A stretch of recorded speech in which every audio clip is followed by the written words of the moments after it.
രാജ്യത്തെ ഞെട്ടിച്ച മലേഗാവ് ഭീകരാക്രമണ കേസിൽ ബി.ജെ.പി. മുൻ MP. Pragya Singh Thakur, lieutenant colonel Prasad Raj Purohit അടക്കമുള്ള 7 പ്രതികളെയും പ്രത്യേക എൻ.ഐ.എ. കോടതി വെറുതെ വിട്ട വിധിയുണ്ടായത് ഇന്നലെയാണ്.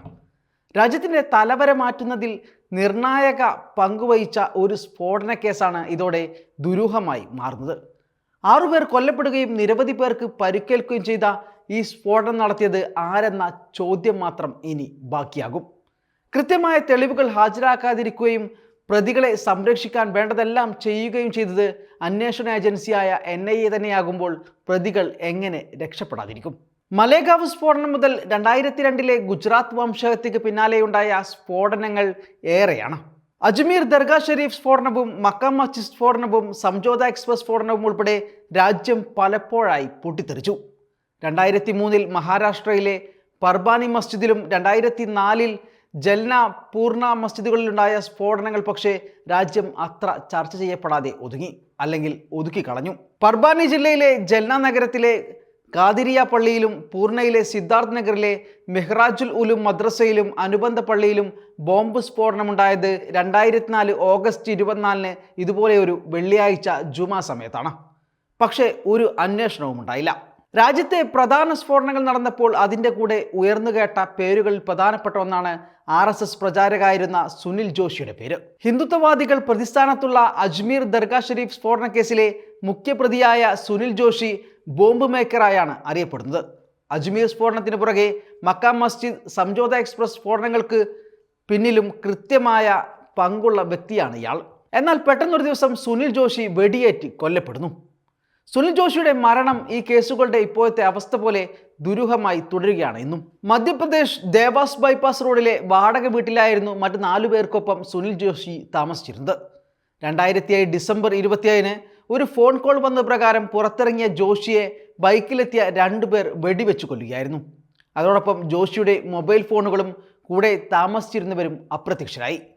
ജോഷി സ്വന്തം ആളുകളാൽ കൊലപ്പ് ചെയ്യപ്പെട്ടെന്നാണ് ബന്ധുക്കൾ ആരോപിച്ചത്.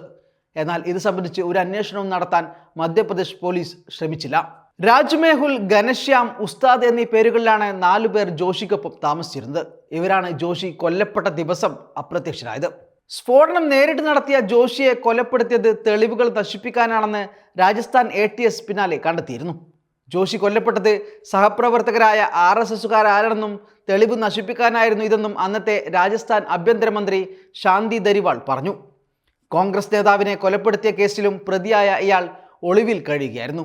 സ്ഫോടനം നടത്താൻ വ്യാജവിലാസത്തിൽ വാങ്ങിയ സിം കാർഡുകളും മൊബൈൽ ഫോണുകളുമാണ് ജോഷി ഉപയോഗിച്ചതെന്നും ഇത് കൈക്കലാക്കിയത് കൊലയാളികൾ തന്നെ ആയിരിക്കാമെന്നും ATS അന്ന് കണ്ടെത്തിയിരുന്നു.